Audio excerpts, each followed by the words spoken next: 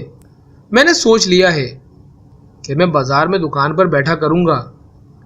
بیٹے کے منہ سے جیسے ہی الفاظ نکلے، لکڑہارا اپنے غصے پہ قابو نہ رکھ سکا اور اسے اسی وقت گھر سے نکال دیا۔ ماں نے دخل دینا چاہا تو لکڑہارے نے اسے بھی جھڑک دیا۔ بس بس، تم ایک لفظ نہیں کہو گی۔ شرفو گھر سے نکل کر چلنے لگا۔ اس کا کوئی ٹھکانہ تو تھا نہیں، کہاں جا سکتا تھا؟ چلتا گیا یہاں تک کہ اس قدر تھک گیا کہ اس کے لیے ایک قدم اٹھانا بھی دوبر ہو گیا تھا۔ قریب ہی ایک بڑی شاندار حویلی تھی، وہ اس کے دروازے پر گر پڑا اور بے ہوش ہو گیا۔ ادھر لکڑہارا اور اس کی بیوی اپنے بیٹے کی جدائی میں تڑپ رہے تھے۔ لکڑہارا بری طرح پچھتا رہا تھا کہ اس نے اپنے بیٹے کو گھر سے کیوں نکال دیا۔ ایک دن دونوں بیٹے کی باتیں یاد کر کے رو رہے تھے کہ ان کے مکان کے آگے ایک بگی رکی۔ ان میں سے ایک شخص اترا اور لکڑہارے کے دروازے پر دستک دینے لگا۔ کیوں جناب، کیا بات ہے؟ لکڑہارے نے دروازہ کھول کر اس آدمی سے پوچھا۔ اس آدمی نے کہا، آپ کو اور آپ کی بیوی کو نادر خان نے بلایا ہے۔ لکڑہارے نے کہا، نادر خان کون؟ لکڑہارے نے یہ نام پہلی بار سنا تھا۔ اس آدمی نے کہا، آپ نے نادر خان کا نام نہیں سنا؟ لکڑہارے نے کہا، جی نہیں۔ اس آدمی نے کہا، نادر خان ایک بڑے آدمی ہیں، سب ان کی عزت کرتے ہیں، مہربانی کر کے بگی میں بیٹھ جائیں۔ لکڑہارا اور اس کی بیوی بگی میں بیٹھ گئے۔ بگی انہیں ایک بڑے خوبصورت اور شاندار باغ میں لے آئی۔ وہ باغ دیکھ دیکھ کر حیران ہو رہے تھے۔ ایک طرف سے آواز آئی، ابا جان، اماں۔ لکڑہارا اور اس کی بیوی اپنے بیٹے کو دیکھ کر حیران ہو گئے۔ شرفو نے اعلیٰ قسم کا لباس پہن رکھا تھا اور بہت خوش لگتا تھا۔ تم یہاں کیسے؟ شرفو کی ماں نے پوچھا۔ شرفو کہنے لگا، اماں اس شام جب ابا جان نے مجھے گھر سے نکالا تھا تو میں تھک کر ایک حویلی کے دروازے پر گر پڑا۔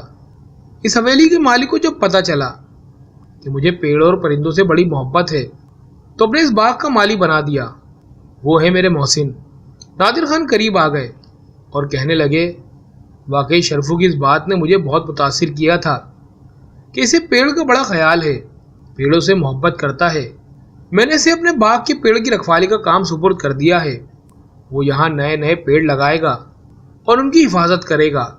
اس نے پیڑوں سے محبت کی ہے اور پیڑوں نے اس سے محبت کا یہ بدلہ دیا ہے۔ شرفو کے اصرار پر اس کے ماں باپ بھی وہیں رہنے لگے اور خوشی خوشی زندگی بسر کرنے لگے۔ ایک دفعہ سلطان صلاح الدین ایوبی اپنے کمرے میں آرام فرما رہے تھے، کیونکہ صبح کے وقت وہ بڑے طویل سفر سے لوٹے تھے۔ چند لمحوں کے بعد ایک سپاہی آپ کے کمرے کے دروازے پر آیا اور اندر آنے کی اجازت چاہی۔ سلطان صلاح الدین ایوبی چونکے نیند میں تھے، اس لیے اندر سے کوئی جواب نہ آیا۔ دروازے پر مامور محافظوں نے کہا کہ سلطان آرام فرما رہے ہیں، لہٰذا آپ تھوڑی دیر بعد آ جانا۔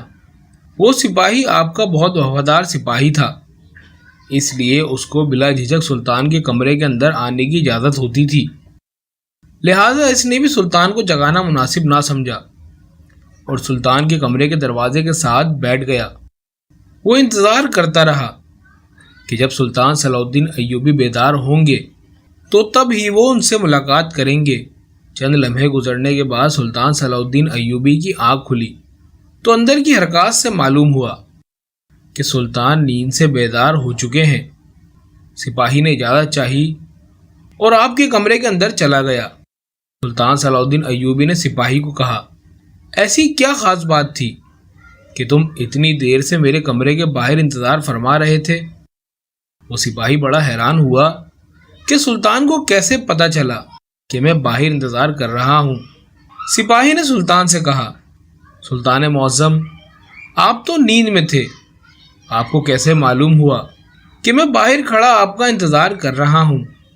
سلطان صلاح الدین ایوبی نے کہا، کہ وہ انسان کبھی فاتح سلطان نہیں بن سکتا جو سوتے ہوئے نہ دیکھ سکے، کچھ سن نہ سکے، کچھ محسوس نہ کر سکے۔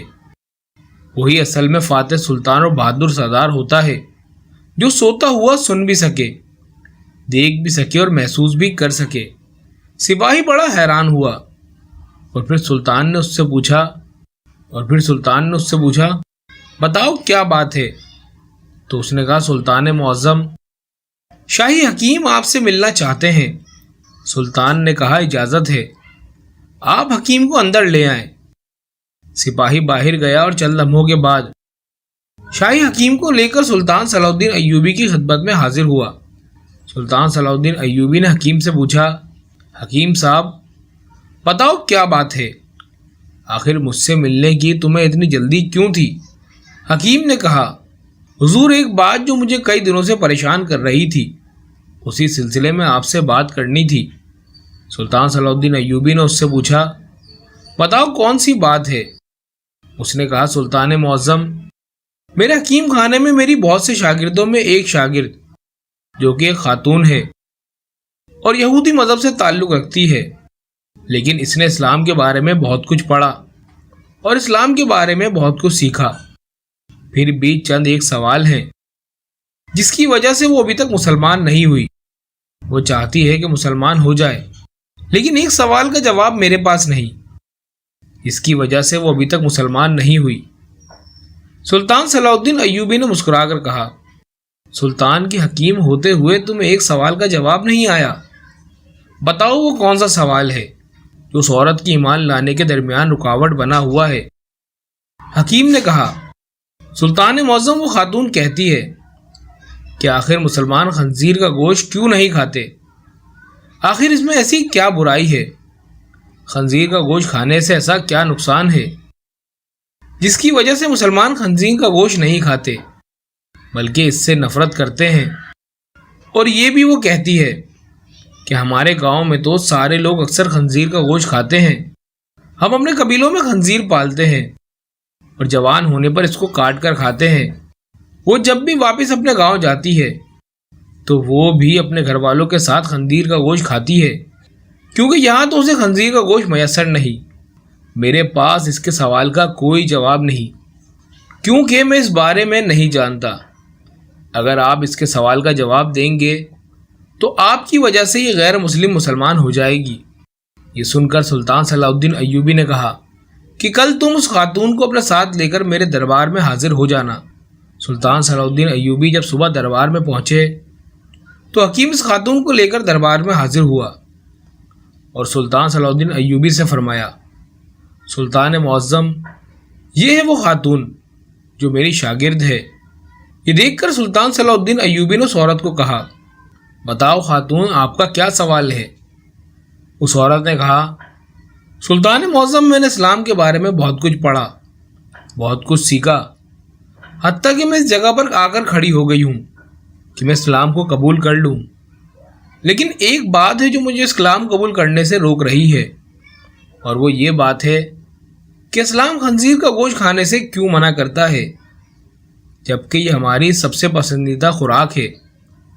میں نے ہر جگہ دیکھا ہے جہاں جہاں اسلام نے خنزیر کا گوشت کھانے سے منع کیا وہاں اس کی کوئی دلیل ملے، لیکن خنزیر کے گوشت کے بارے میں مجھے ابھی تک کوئی مضبوط دلیل نہیں ملی۔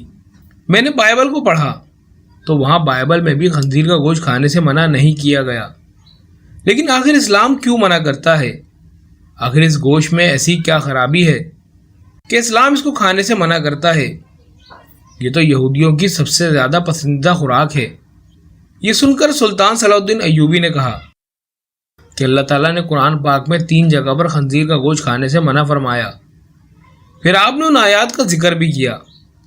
پھر سلطان صلاح الدین ایوبی نے اپنے مشیر کو کہا کہ وہ بائبل کی کتاب میرے پاس لے آؤ جو اپنی اصل حالت میں موجود ہے۔ جب بائبل کی کتاب آپ کے سامنے پیش ہوئی تو آپ نے وہی جگہ تلاش کر کے دی جہاں لکھا ہوا تھا کہ خنزیر کا گوشت کھانا منع ہے۔ پھر خاتون نے کہا کہ یہ کیا بات ہوئی؟ جو میرے پاس کتاب ہے اس میں تو واضح لکھا ہوا ہے کہ خنزیر کا گوشت کھانا منع نہیں۔ تو سلطان صلاح الدین ایوبی نے کہا کہ مجھے ترس آتا ہے تمہارے ان لکھاریوں پر جو اپنی عیاشیوں کے لیے اس پاک کتابوں کو اپنے لفظوں سے تبدیل کر رہے ہیں۔ جو بائبل تم پڑھ چکی ہو وہ اپنی اصلی حالت میں موجود نہیں، یہ تمہارے اپنے لکھاریوں کی لکھی ہوئی کتاب ہے۔ پھر سلطان صلاح الدین ایوبی نے فرمایا، یہ تو میں نے اس کتاب سے ثابت کیا کہ خنزیر کا گوشت کھانا منع ہے، اور اب میں تمہیں سائنسی لحاظ سے معلوم کر کے دوں گا۔ پھر سلطان صلاح الدین ایوبی نے اس خاتون کو حکم دیا کہ خنزیر کا گوشت پکا کر کل صبح میرے دربار میں لے آنا۔ وہ خاتون سلطان کے سپاہیوں کے ساتھ جنگل میں گئی، ایک خنزیر کا شکار کیا اور اگلی صبح اس کو گوشت پکا کر سلطان صلاح الدین ایوبی کے سامنے لے آئی۔ سلطان نے اس گوشت کو کراہت سے دیکھتے ہوئے اس خاتون کو کہا کہ اب اس پکے ہوئے گوشت میں سے ایک بوٹی کو چھری کے ساتھ 2 حصوں میں کرو۔ جب خاتون نے خنزیر کی بوٹی کو 2 حصے کیے تو اس کے درمیان میں سے گوشت کچا تھا۔ سلطان نے کہا، اے خاتون، کیا تم نے اس گوشت کو اچھی طرح پکایا نہیں؟ تو اس خاتون نے کہا، نہیں سلطان معظم، میں نے اس کو بہت اچھی طرح سے پکایا تھا۔ سلطان نے کہا، کیا تمہاری سمجھ میں میری بات آئی کہ یہ حرام گوشت چاہے تم اسے جتنا بھی اچھی طرح پکا لو، اگرچہ اس کو آگ کی کتنی ہی تپش دے دو، لیکن یہ پوری طرح نہیں پکتا بلکہ درمیان میں کچا رہ جاتا ہے، اور جب یہ تمہارے پیٹ کے اندر جاتا ہے تو بہت ساری بیماریوں کا سبب بنتا ہے۔ آپ خود ایک حکیم ہیں، آپ خود دیکھیں، جو چیز کچی آپ کے پیٹ کے اندر چلی جائے تو جا کر کتنی خرابیاں پیدا کر سکتی ہے۔ پھر سلطان صلاح الدین ایوبی نے اس خاتون کو کہا کہ میں اپنے سور کے بارے میں تمہیں کچھ بتانا چاہتا ہوں۔ سور جس جگہ رہتا ہے اپنے ارد گرد حتیٰ کہ انسانوں کی بھی گندگی کو کھا جاتا ہے۔ اس کی اکثر خوراک بہت ہی غلیظ ہوتی ہے، اور دوسری بات یہ ہے کہ یہ سور واحد بے شرم جانور ہے۔ اس کی مادہ یعنی اس کی بیوی کے ساتھ جب کوئی دوسرا سور جنسی تعلق قائم کرتا ہے تو یہ خوش ہوتا ہے اور فخر محسوس کرتا ہے۔ یہ واحد جانور ہے، اس میں اتنی زیادہ بے شرمی بھری ہوئی ہے۔ آپ خود دیکھیں کہ ایسے جانور کا جب آپ گوشت کھائیں گے جس کی بنیاد غلاظت سے بھری ہوئی ہے تو وہ تمہیں کیا فائدہ دے گا۔ یہ بات سن کر وہ خاتون سلطان صلاح الدین ایوبی کے سامنے جھک گئی اور کہا کہ سلطان معظم، آپ مجھے اپنی ہی زبان سے کلمہ پڑھائیں۔ سلطان صلاح الدین ایوبی نے اس عورت کو کلمہ پڑھایا اور تمام دربار اللہ اکبر کے نعروں سے گونج اٹھا۔